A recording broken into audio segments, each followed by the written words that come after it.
So you all have heard of Chiki, but as a very quick and very short introduction, because we won't spend time on the formalities. She is the founder of Juggernaut Books. She was publisher of Penguin India and the founder publisher of Random House India. She's worked with every major writer in the country, published some of the most exciting new talent in the last decade, and created some game-changing national bestsellers. We do a UK retreat. And Jackie Lofthouse was here, and she remembered Chiki because Chiki had been the editor of her book when Chiki was in Bloomsbury in London. I think this was probably in the 2000s. Yeah. Probably, yeah. Yes. So she's really been in many different spheres of publishing in India as well as abroad. Um, my first question, Chiki, was this is like the formal, the LinkedIn introduction, so to speak. But tell us about the real you. Tell us a little bit more about why you chose this, or was it just destiny, or how did you land up? And tell us a little bit more No, about yourself. I come from a journalist family. So it means that I grew up in firstly a world of books. There were tons of books lying around. My father, as it happens, was the Indian owner of Penguin India. And my family is a kind of a media house family. They owned a publishing company in Bengali and Penguin India. But more importantly, it was a family where it was a family that was immersed in newspapers. It was a family that was immersed in books and reading and writing.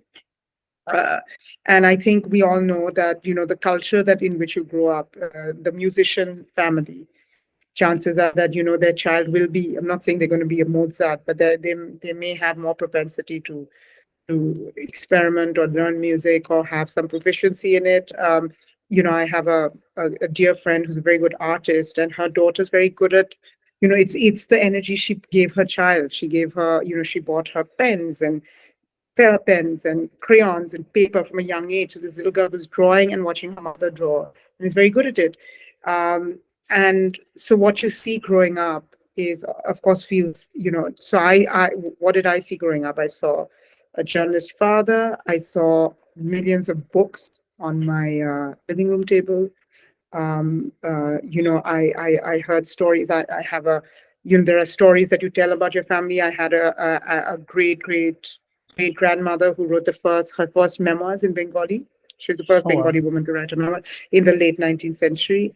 It's a text at university, and it's been translated to English. We saw writers growing up. For example, I remember being 16, and there was a big fat book proof put on the table. Now, I don't know if you know what a book proof is, but it's certainly something that most kids wouldn't have necessarily grown up to see, except if their parents were in publishing in some form, which is a early advanced copy of a book before it's published, made so that it can be fed to press and all of that to drum up thing. And this big book was a book called Suitable Boy. And Oh, it was wow. on my table because, and I read it at 16. I read the book proof. For me, like if you met anyone I went to school with, and if they, if we did a school thing where someone said, who's the least amazing thing, they would have said me. I was in the school, I ran the school paper, I was writing essays, I read voraciously. And one of the amazing things that my dad did was whenever he'd travel abroad, now you remember growing up in the 80s, the markets were not open, and we did not have, lots of like the best of the international books or anything like that. It's not like the way it is now. And my father Oh, very sweetly used to buy, when he'd go to like London or wherever, he would go into a bookshop and he'd say, what are the kids reading? What are 10-year-olds reading now? And he'd buy them for me. So oh, I had lovely. a wonderful childhood, I had so much like books and opportunities. So in a way, you can say the bigger question would have been, if I wasn't a publisher or I wasn't a journalist, you would say, why? Why in the world didn't you?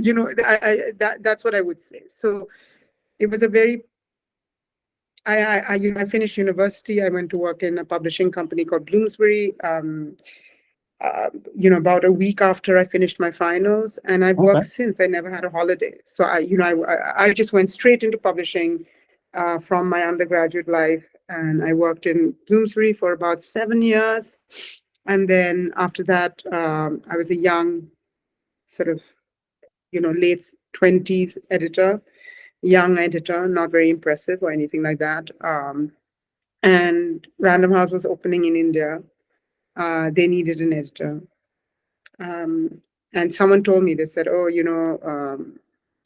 you could go. Sunny was asking about like who should be editor, and I mentioned you, and you should reach out to him and email him, and I did. This man called Sunny Mehta, who ran it's kind of probably our greatest publisher in India. Okay. He ran a company called Knopf in USA, but was an Indian, a full Desi guy. So I went and met him, and then he never wrote back to me. So I met him and all of that. And then after 3 months or something, I was like, fuck, I really want this job. And my editor-in-chief at the time, my boss, I kind of had lunch with her and I cried a lot. I was like, oh, it's time for me to move. And I met Sunny Mehta and he never wrote back to me. And she said, write him and say that you're lying, right? I totally lied. She said, write him and say you've got another job offer. Are they interested in you or not? Total lie, by the way. No job offers was forthcoming. And I did do that. And I got a call from Random House UK saying, oh, Sunny said we should meet you. And that's it. That's how I got the job. I was very young. I was very inexperienced. I was very overwhelmed. I hadn't lived in India for, the last time I lived in India was when I was 17, 18, before I went to college. So I had 3 years of university and then 7 years of working in England. And I didn't have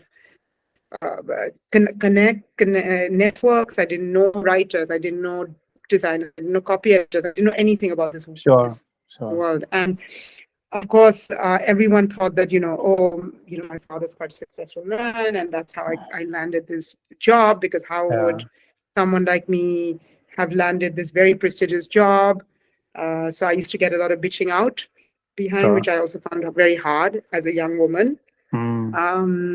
But they were very good years.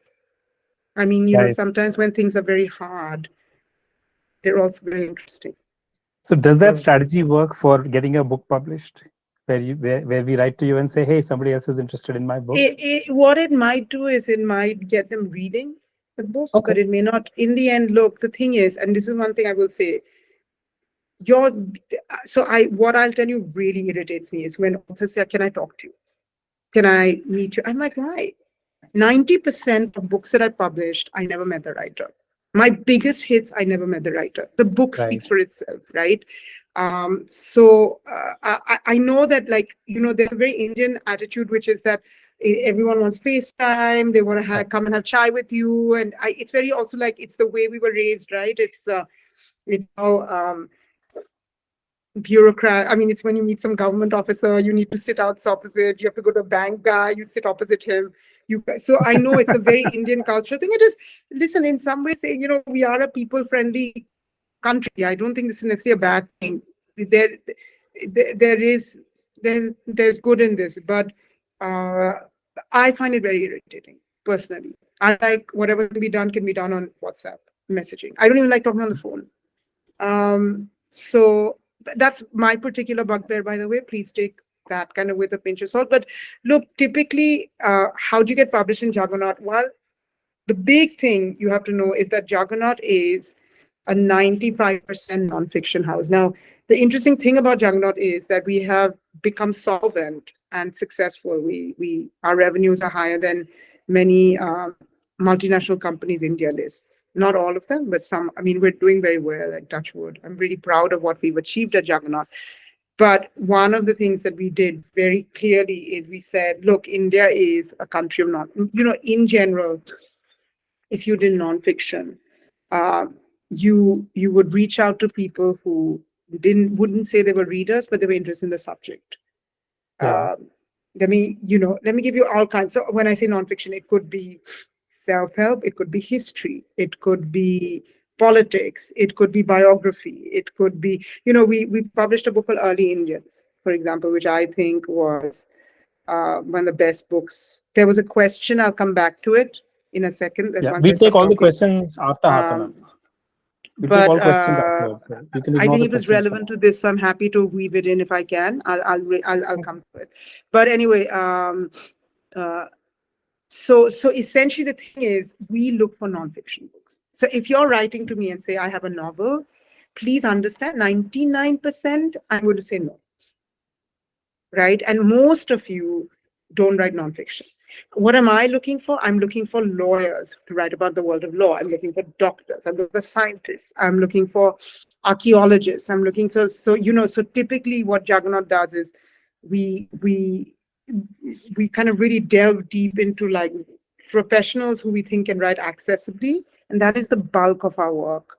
And then it has celebrity, and then we have a small fiction list, but very small. And like I've just bought a novel because it came through an agent, suitable agency, by a young man called Amber, who, well, is not so young anymore, but Amber was with me in Penguin, and I am very fond of him.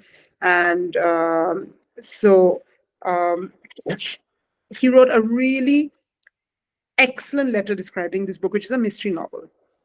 And there was something about the way he talked about this book that stirred my interest. So I picked it up, and I happen to read a lot of crime. It's my, like in summer, I pop them like sweets, right? I like to read one after the other. So it was a kind of cozy crime story set in Delhi. And I just loved it. I couldn't stop reading it.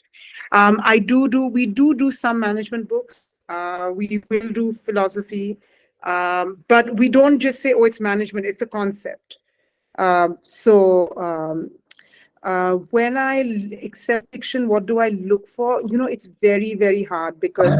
Chiki, if I may, can I ask you to ignore the questions? Yeah, just ignore the questions. All right. Okay, I'm going to... Sorry, guys. We have a bunch of questions we need to discuss, and then we'll come back to all the questions. Okay. They're not being ignored, but just ignored for now. Yeah. So anyway, I mean, what do we look for? We first look for specialists. So I'll give an example with Early Indians. Early Indians was actually not written by specialists. It was written by a journalist called Tony Joseph, who worked in Business Standard, right? So was a business writer, reporter, journalist.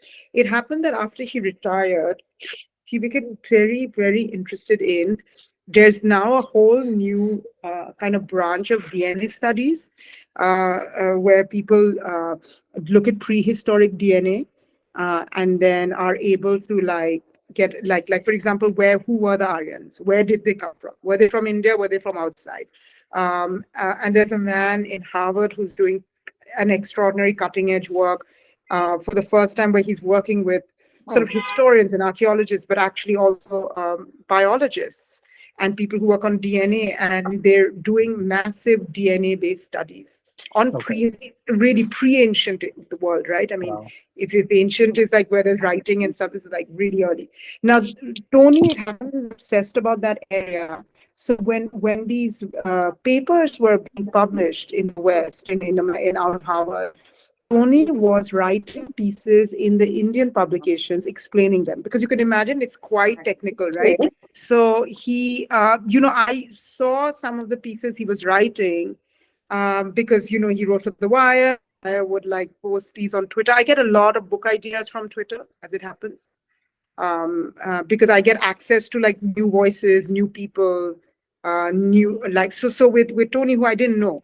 I was reading those pieces, and I noticed that he was on Twitter, and I reached out to him and I said, look, there's a book here, which is explain who the early Indians were. Can you and he said, I'd love to do it. It's like what I've been working on. So, Juggernaut particularly is I'll tell you another book that we published called South versus North. So I work with Abhijit Banerjee, the Nobel Prize winning economist, and he once told me about a few years ago, he said the biggest fault line in India is going to be the tensions between South India and North India, because South India is more advanced. They're like second world countries, higher education levels, higher income earning, women's lives stronger, better education, better health. And as a result, they've curbed their population like any second world country. And then we've got this over UP and Bihar, where they don't earn as much, but they have lots of people, and hence they have more seats. So this overpopulated, undereducated, less rich bits of India are going to determine our politics. And in the South, people are going to be left behind. And I just thought this is so gripping. So, the kind of thing that we would do in Juggernaut is we would actually talk about this in our meetings. It's almost like having a tutorial or something. We have very, very exciting conversations on our editorial. We'll talk about politics, history, whatever, just everything we're interested in. And then we'll say, look, who could write this book? This is a very long-winded way of saying that of all the publishers, Juggernaut is least likely to find you suitable for their list, right? And we actually commission, I'd say 99% of our books are commissioned and unknown writers. So in that sense, you should be excited because, and India, our Juggernaut is an Indian company. We want Indian subjects and we want Indian writers, right? So like recently, there was a Canadian Indian guy who was writing about being an expat in Canada, being India. I said, those are not the stories we want to tell, but what we do is we kind of decide what we need on the list. So, I was just telling Chetan, we are just publishing this book called Keep Moving. The only reason I raise it is because it's on my table and it has Milind Soman. It's a fitness book with Milind Soman. Excuse me. His mom and his wife. That was an idea one of my editors gave me. They said, listen, this Milind Soman's mother has just gone viral. She's like in her 70s. She's doing push-ups. She's doing marathons. Why don't we do a joint book with mother and son? And I said, brilliant idea. We reached out to him, pitched him the idea. He loved it. And he said, but I have one thing to do. I want my wife in it too. I want it to be a fitness book across being in your 30s, being in your 50s, and being in your 70s. And we said, okay. And that's how it happened. So, we go out and make it. So typically, when someone says, oh, do you do philosophy or management? It's all, for us, it's the idea. It's like, okay, we think that this North India, South India tension is like going to be it's going to be one of those things that are going to come up more and more in India. And so we want that definitive book on our list. Or we'll say, gosh, this prehistoric DNA research is so gripping. It's shedding new light on all kinds of things. It's changing history writing. We want that book, or Milind Soman, or, and the other thing Juggernaut does have from day one, it was very important for me to be profitable. I didn't want to be a cute little independent that made wonderful books and didn't make enough money. I wanted to be independent. I wanted to be solvent. I wanted to create a strong, and in fact, from this year, Juggernaut publishes 50 books a year. We're moving to 150, starting from, in the next 3 years, we're going to go take ourselves to the next level. So, but it really is, we think of the concept, we think of the idea, we think of like what it is, what's a cool concept, So take a book like Chetan, you wrote that book, right? About jail. That Boy is a Book Out of Jail, yeah. Yeah. And now, see, that was a great concept. So, I worked with Hussain Zaidi, and he said, there's this book, is this guy who's like a white-collar guy, total professional, who lands up in jail. And I said, great concept, right? So for me, like the thing I want to first see from a writer is, can you tell me what your book is in 2 sentences, and is it going to get my eye before the writing, before anything? That's the first thing. So, if you were to submit to Juggernaut and you say, oh, I've written a management book about how to become a better leader, I'll say, sorry. I mean, I'm going to be so honest. I'm going to say, listen, how many books are there? Why should you write it? What's unique about you? I'll be ruthless because, one of the things about being an Indian publishing house is that I worked always in multinational companies, and they have very large export lists, right? 50 Shades of Grey, Obama, blah, blah, blah, blah, blah, blah, lessons in chemistry. And that makes that really like they sit on top of that. And an Indian publishing company does not have that list. So we're at war. We have to like be sharper, faster, more like focused, in whatever way, and everyone will have their own vision, right? I mean, there will be books that I think is like amazing, someone else won't, someone else will think it's amazing, and I won't. I mean, let me give you an example. I turned on White Tiger. I mean, was that a smart thing to do? I'm not sure, right? Yeah, I mean, that's who we are really. And that's how we commission, and that's how, so if you want to be published by Juggernaut, on the whole, if you're a fiction writer, you can say, oh, most likely Juggernaut isn't one for me. Okay. Most likely. Right? I'm not saying there aren't exceptions. Like I said, I bought this crime story. Totally not like what we normally do, but I just was delighted by it. But it just happened. I would not make a habit of it. And then on the nonfiction, it's about how sharp and focused and interesting and original your idea is, and why you're the person to write it for whatever reason. You have to show some feeling of expertise or competence or whatever. This is an area. So there are celebrity books that I've seen. There's a Chitra and a Narayan Murthy, or there is a Manishankar Iyer.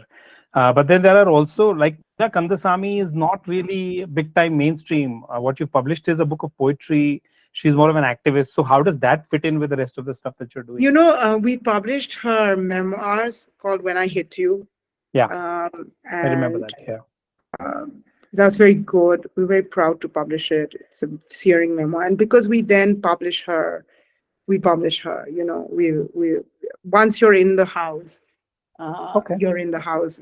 I had a bunch of questions, but I actually already answered most of them. The one that I am curious about is going from 50 to 150 books. Now that's a 3x jump in 1 year. So we won't probably do 1 year. It will take a year and a half, 2 years, right? I mean, you have to buy the books. You have to buy the books, and then they have to be. So first you get extra editors. They start buying. Sure, but that doesn't change the composition of your genres. No. It's still majority nonfiction. Yeah. The rest of it still stays the same. All right, cool. And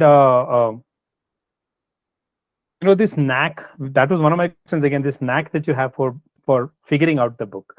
So getting someone like Chitra Divakaruni to write the biography or the love story of Sudha and Murthy. Now that's a coup, right? That's a dream project for any publisher in the country. How to convince Chitra of something like that? I mean, she has no reason to write a biography. No, what I find is if the idea is good enough, so this returns to like how we do things. It's a very tight pitch, right? Like, so with Milind Soman, it was not like Milind Soman, write us a book. And he'd say, fuck off.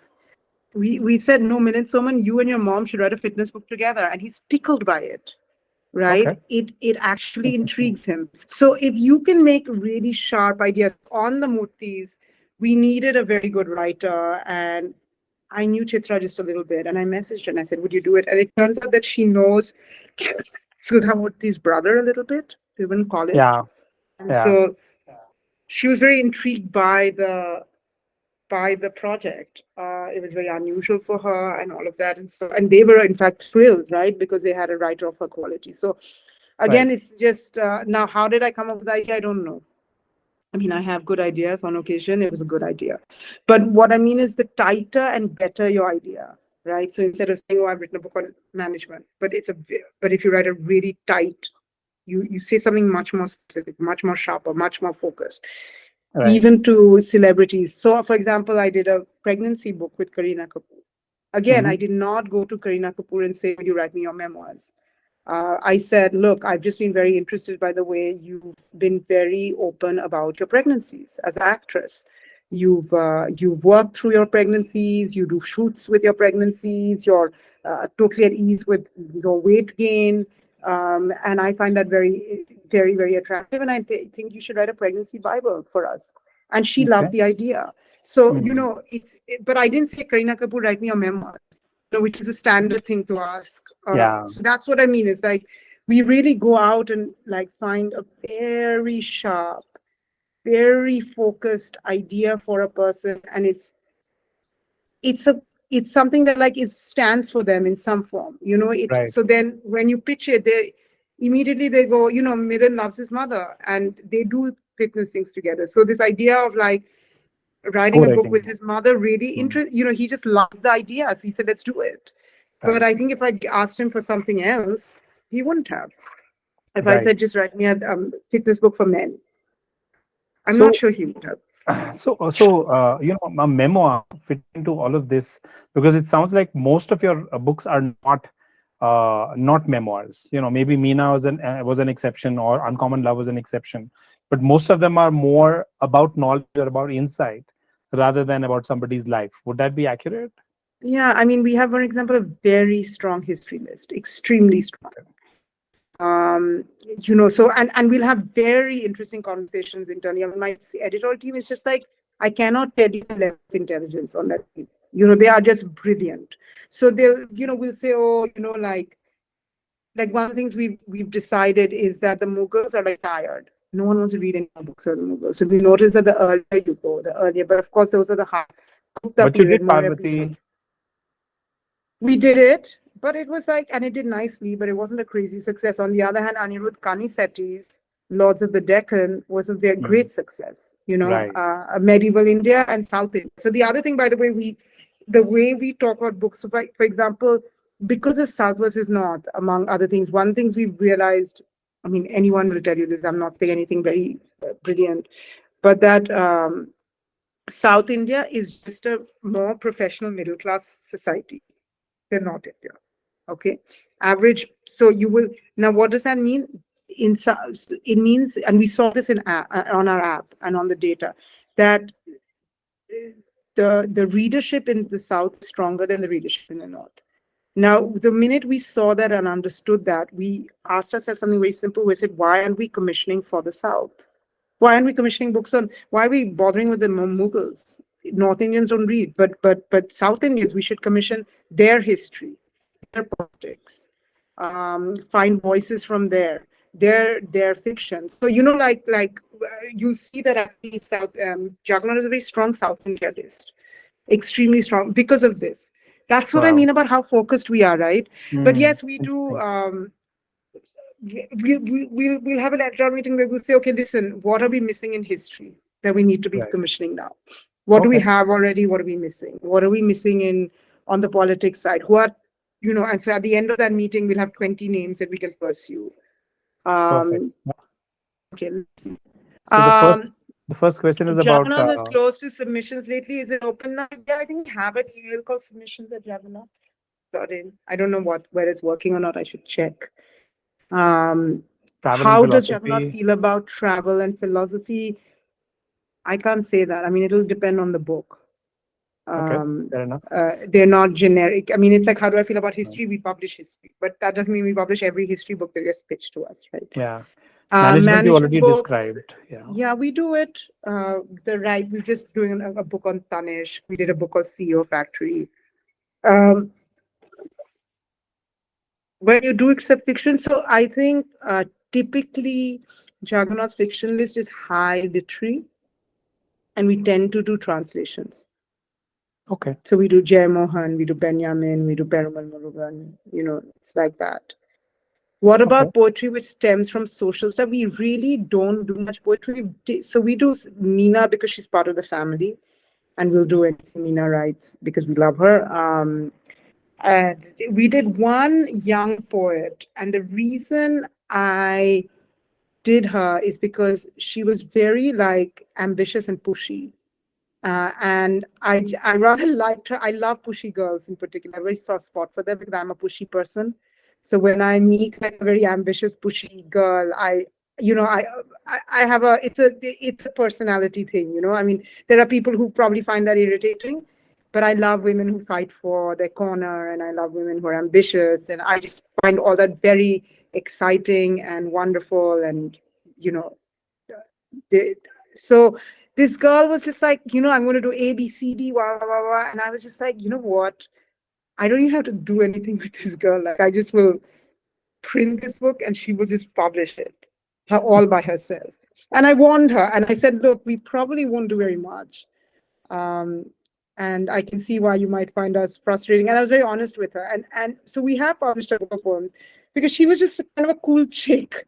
But is it because we like poems, but typically it was her something about her personality made me say yes rather than Juggernaut having a poetry list. So as I said, we probably won't have much of a poetry list.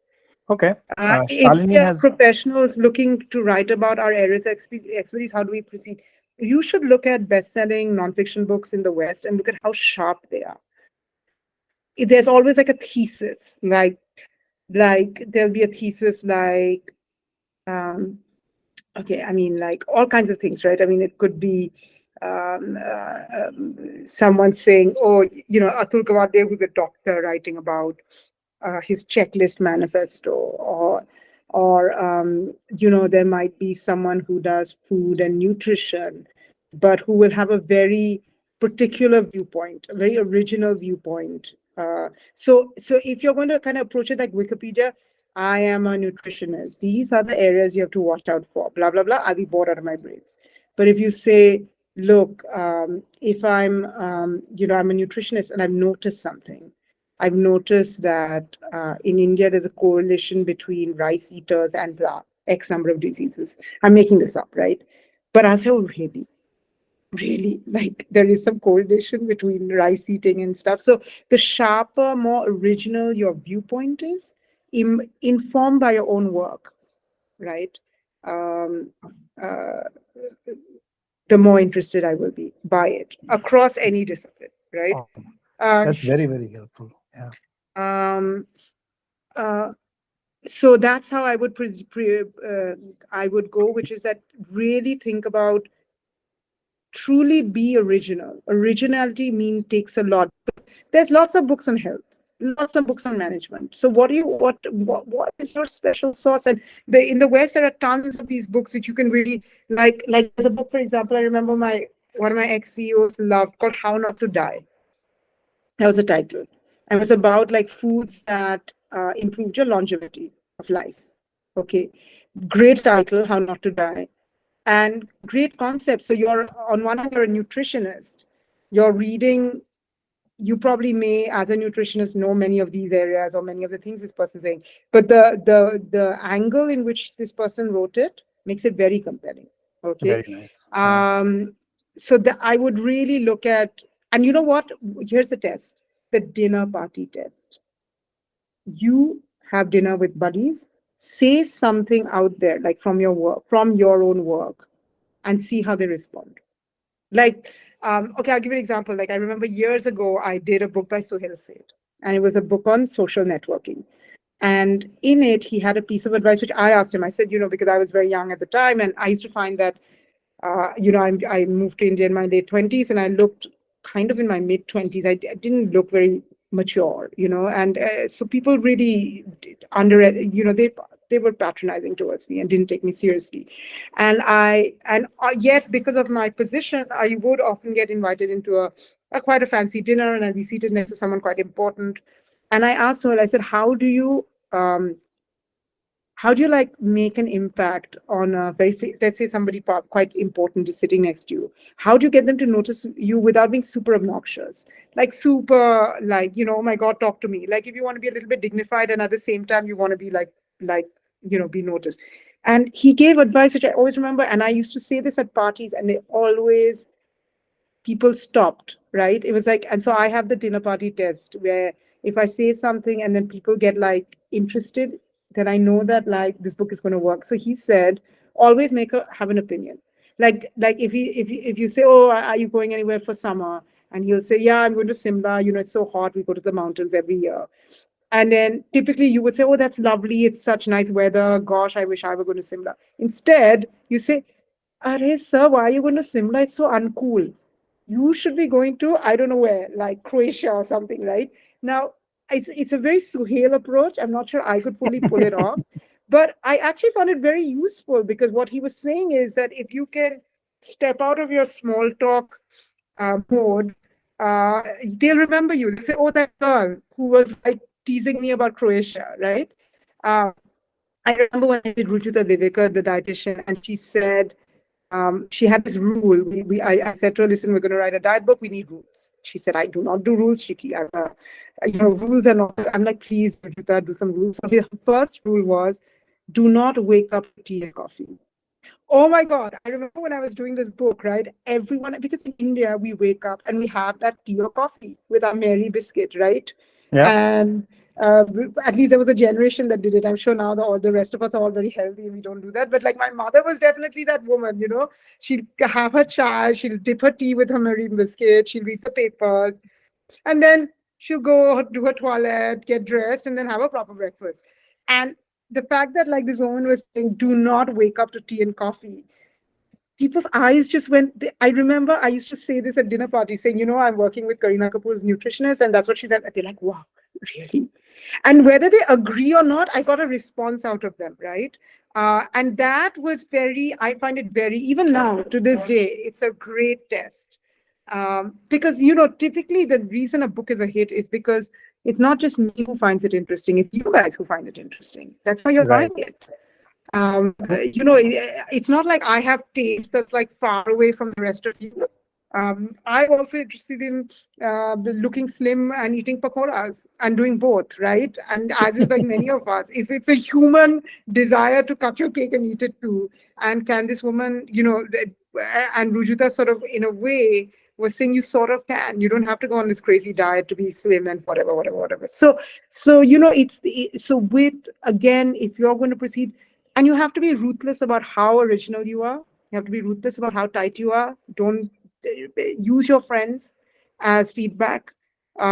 Use, as I said, use the dinner party as feedback, and then write the proposal. Um, KK has what a do I think is question. the size of non-fiction market in India versus fiction? So, across the world, across book purchase, the, in any territory, non-fiction constitutes a larger amount. Because, see, non-fiction is for people who, some are people who like to read, and there are people who don't love to read, but they want to know about that subject. Like I have a little baby, she's 6 months old, and I've been sleep training her, and I needed to buy a sleep training book. Now, there must be thousands of mothers who wouldn't read a book, but they do want to know about sleep training. And so they'll buy purchase that book, So nonfiction caters to a larger pool of people. It's not just to people who love reading, but just people who need information on whatever it is. Right. And on the other hand, on in general, the biggest, craziest hits are always fiction. Yeah. So you see, so think of the nonfiction as bread and butter, long tail, whatever, right? But Yeah. the Chetan Bhagat and Amish Tripathi Harry are two Potter. biggest writers of fiction writers. The Thursday Murder Club, Dan Brown. I mean, they're J.K. Rowling. They're all novels. So I'm not, so the book that captures people's imaginations are often fiction. Um, but in general, across the world, more nonfiction books are purchased because they are written not just for people who love to read, but for people who need to know about something. All right. Great. I don't know what percentages there are. I'm not Okay. sure I can tell you. Do short Thank stories you. or journal entry narratives that I've lived fall under nonfiction? Short stories definitely don't. Journals do. In general, I would say the memoir. Um, I mean, your story should have been very powerful to write a memoir. So, there's a book, for example, that did very well in America called Educated. Yeah. Yeah. I don't know if you guys, it's a girl Yes. who she was part of a cult and stuff, Yeah. wasn't sent to school, and then ends up going to school as a teenager and then ends up in Harvard. Mhm. Now that's a memoir. That's a memoir by a not very important, well-known person in any form. But boy, it's a story. It's a powerful, whopping story, Yeah. So Sarah Westover. in general, the memoir has to, if you're not famous, you have to have something in your life story that is very powerful, very like people sit up. Like I don't have it. I couldn't write a memoir. I mean, I'm not being modest. I don't have that life. The things that have happened to me are pretty everyday type of stuff. Um, we have done historical and contemporary fiction, but again, very, very little. There's a Uh, question you skipped, which is getting an agent or directly approaching a publisher, which is better. I think an agent. I think an agent, for sure. Because it's just, what I know that it's been filtered one level. Right. I think if you can get an agent, nothing. I mean, most people have agents in America. I think you should. And there are now good agencies in India. There's a whole Good. list of all 14 agents of India on the website, the Himalayan Writing So, Industry. Yeah. and we work with Kanish Gupta, the writers agency. I work with Yeah. Suitable Agency, Himali Sodhi, who's an old colleague of mine from Yeah. Penguin. But we work with Mita Kapoor. Right. So we work with a lot of, we work with international agents, of Okay. course. I Love. think so, absolutely. Great. Um, what about historic and contemporary fiction? In general, no. Look, I mean, there are exceptions, and then you have to ask it. So, for example, like I bought that murder mystery story just like a month ago, and you'll say why. I mean, you've been saying you're not going to publish any fiction. I don't know why I bought it. No, it just slipped through. I loved it, but but in general, it's not what I'm looking for. We don't publish academic books or specific anthropological books. Juggernaut is a general publishing house. We make books for general readers, that is not specialists, but Okay. we focus on very smart nonfiction and widen this nonfiction. What's a typical deal look like? Typically, I would say 50,000 to a lakh. Sometimes, by the way, there are many authors we don't always pay in advance to. I don't think you should be stressed about that because, see, advance isn't what's important, it's royalties. Because advance means what? Let's say I paid 100 rupees as an advance for you. So the book is published, and royalties are that for every book you sell that we sell, you get a certain percentage, right? And that royalty you do not receive until we have made up that advance, right? So what is the difference between an advance and no advance? It's when you get the money. Bottom line, it's getting the money when the contract is signed, or it's getting the money when the book is published. Because like all Indian publishing independents, we often like worry about cash flow. Juggernaut is very conservative about advances. So we'll pay certain writers big advances, but on the whole, we keep it very small, very minimal. And then often, like recently, there was a person in marketing who was going to write a really interesting book for us, and he's a very successful person, so he earns a very good salary. And the editor was like, "Listen, I can't offer him 50,000 or a lakh. He'd be really insulted." So I said, "Listen, just don't offer him the money." Because I'm very careful about what I put out in the beginning. So again, that so royalties typically, just so you know, Chetan can run you through that. There's some very standard royalties across the industry. You're paid royalties on the MRP, the printed price of the book. And your hardbacks roughly move from 10% and end at 15%. So 10% for the first 3,000 copies. What that means is, let's say your book is priced at 100 rupees. That means for every book that's sold, you get 10 rupees, right? And once 3,000 copies are sold, from 3,001, let's say you get a extra larger royalty. So you get 12 and a half. So then you get 10 rupees for the first 3,000 copies sold. And then after that, you get 12.5 rupees from 3,000 to 6,000 copies. And then you get 15%, which is 15 rupees for after 6,001 copies, from 6,001. So they're roughly those. Chetan, I think. Yeah, we'll go to the future questions. That is fairly Googleable information. KK has a question about which part of India reads what genres. Are there any specific data points you might have? No, I mean, the big data point I'll tell you is South India purchases more. So Bangalore is the second highest book purchasing city after Delhi. And I would say that if you add all of like Bangalore, Chennai, Hyderabad, Kerala all together, the sales of books and readership is higher than North India. Right. Are there clear reading trends? No. I mean, look, bottom line is India doesn't read. So a lot, I'm just being honest, they don't. Yeah. We don't read. We're reading more, but we don't read enough. And it means that rich, layers of different kinds of genres that you might have in first world countries, we don't really have it here, right? We have. So there aren't really reading trends as such. I mean, does mythology work? Yes, if it's Amish and a few others. One of the things that's happening globally is people are picking up writers with good social media presence so they can push their own books. We published Anankur Wariku, who was unknown, but just his followers purchased. We've just published a social media influencer called Masumina Wala. Book went to #1 on Amazon the day it was published because all her followers just bought it that day. So there's things like that. I mean, don't depress yourself about that, is what I would say. I mean, if you're going to, look, the point is this. Some of you are going to be natural social media types and you're going to enjoy it and enjoy the communication and like it. Great. Enjoy it. Get in it, immerse yourself in it. You have to post every day, blah, blah, blah, blah. Some of you will hate it. It's fine. It's fine. Don't be stressed about that. Truly. Not everyone is capable of doing that kind of thing, Right.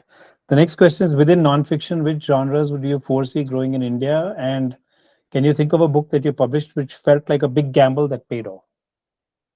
Mm, um, I suppose Do Epic Shit, because it sold 300,000 copies in year one. It's my highest Wow. selling book in my career. Okay. I'm not published a bigger selling book in my life. Wow. So that Okay. was a gamble. It's a punt. I don't know whether gamble makes you feel like there's a lot at stake to lose. I don't think I lost very much. I don't think I paid him very much, and I just did it. Liked him. I'd met him at an event. Um, and it worked. And I will say that it worked largely because of Ankur. Ankur made his books. I did not Yeah. make Ankur's books. I really didn't. There are books I made. I was involved in Twinkle Khanna's publication. I worked closely with her. There's a book I published called Arushi, which sold 50,000 copies. I worked very closely on that. Accidental Prime Minister or Rujuta Devika. These are books I've edited very closely. But Ankur, I really would say is that the success is all his. It's not mine. I did only one thing that I mean, maybe call it two things that I did for Ankur. One is that I created that little format. I mean, I didn't create it, but I said, it's a little yellow book. It's a hardback. It just has Do Epic Shit written in type. So that design thing was me. I made that book look. I was involved in the packaging of it, and I could and Ankur will say that I made the package. And then I got him a ton of good press. I put him on the cover of Brunch in HT. I just really pushed him. So Okay, great. Next is, how does Juggernaut spot writers for their commission projects? we just ask for, we look at, like, we'll say, we'll call friends as well. We'll call associates. We'll call journalists. We'll say, oh, we want to do a book on this. Who can write it? Okay. Who should write this? Who should write that? Who should write? I'm calling my journalist friends all the time. Who should write this? Who should write this? Who should write this? They say, oh, you know what? Try this. Or a historian or an academic. I work with Ram Guha. I'm always picking his brain. I'm like, Right. should I write to X or Y? And he says, you can. So we tap into our existing networks of allies Right. who are in the academic stroke, publishing stroke, media world. And different, like, for example, there's a woman who used to run Condé Nast Traveler called Devya Thani. I adored her. She was great at giving me names for sort of more commercial projects, on the other hand, like Ram Guha's son used to work with us, and he had a very good ability to find unknown names. And so the boy who wrote North versus South versus North, he's not a random guy, but he came to us. He just Keshava said, "Oh, you should get him to write it." Anirudh Kaniseti, big hit for us. I think came through Manu Pillai. Right. Manu said, "Oh, listen, this guy's he's very serious. He does his podcast, blah blah blah. You should publish him." So, Great. there are different people who give us different inputs, and then you have to go out and get it. As I said, I use social media a lot to find writers. Right. I commission a ton on Twitter. A ton. So we have to I've just bought a soon. book called Pin Shots, for example. Yeah. But I want to ask one last question, which is there in this list, which I think is very fascinating, which is, what do you think about the future of physical bookstores in India? That's from Suman. I think physical bookstores will have ebbs and flows depending on the economy in the country.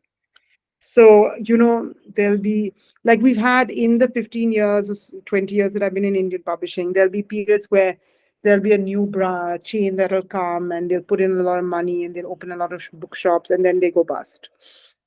Or you suddenly hear that Reliance wants to open like 10 other bookshops because of part of their latest ambition or something. So there was a period where malls were like really blossoming. There were malls all over, and then there was going to be a bookshop in every mall.